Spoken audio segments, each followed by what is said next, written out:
Bonjour, cette vidéo s'adresse à des élèves de première.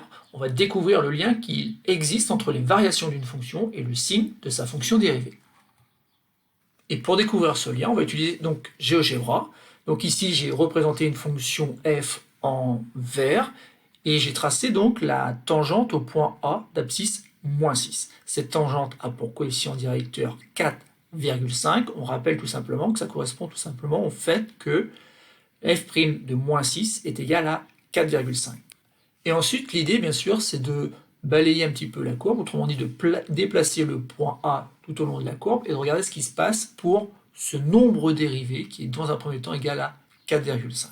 Donc je vais déplacer mon point A, et donc si je déplace ce point A, on voit en fait que le nombre dérivé diminue. Il diminue, là par exemple il a 2,76, il diminue encore, 2,17, 1,54, 0,79, et puis ici, à un moment donné, il va être égal à 0. Et puis si je continue à déplacer mon point A le long de la courbe, ici, bien sûr, j'ai un nombre dérivé qui est négatif. Il est égal à moins 0,067 d'après GeoGebra. Et le fait que cette pente soit négative, puisque vous voyez bien l'allure de la droite ici, on a une pente forcément qui est négative, ici, d'après GeoGebra, donc c'est moins 0,67. Maintenant, regardons ce qui se passe si je déplace à nouveau mon point A.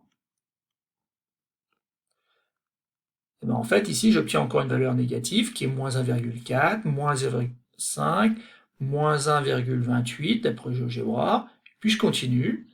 Et puis ici, je vais avoir donc à un moment donné 0. Et puis maintenant, si je continue à déplacer mon point, et vous voyez que le nombre dérivé redevient positif.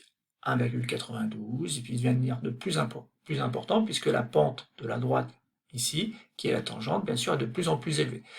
Alors, vous l'avez sûrement deviné, il y a un lien assez évident entre le signe du nombre dérivé, autrement dit le signe de la fonction dérivée, et le sens de variation de la fonction f. En effet, ici, on remarque que quand la fonction est croissante, le nombre dérivé, il est tout le temps positif. En effet, sur l'intervalle 3 plus l'infini, vous voyez bien que le nombre dérivé est tout le temps positif. Alors, il ne prend pas toujours la même valeur, mais par contre, il est tout le temps du même signe. Et sur la première partie de la courbe, ici, par exemple de moins 7 jusqu'à la valeur moins 3, le nombre dérivé prend toujours des valeurs positives, et ça tombe bien parce que la fonction, sur cet intervalle moins 3, moins 7 plutôt moins 3, elle est tout le temps croissante. Par contre, lorsque la fonction devient décroissante, le nombre dérivé, lui, devient négatif. Et donc c'est une propriété qu'on va admettre, mais qui va être très utile pour étudier donc les variations d'une fonction. Et cette propriété, qui est un théorème très important en classe de première, elle dit que si f est donc une fonction dérivable sur un intervalle i, le fait que f soit croissante sur l'intervalle i, ça équivaut à dire que pour tout nombre réel x de i, le nombre dérivé en x est supérieur ou égal à 0. Et ce qu'il faut avoir en tête, c'est qu'on a une équivalence. Une équivalence, certes, mais c'est surtout une propriété qu'on aura tendance à utiliser de droite vers la gauche. Si on arrive à montrer qu'f' de x est supérieur ou égal à 0, on pourra en déduire que la fonction f est croissante sur cet intervalle i.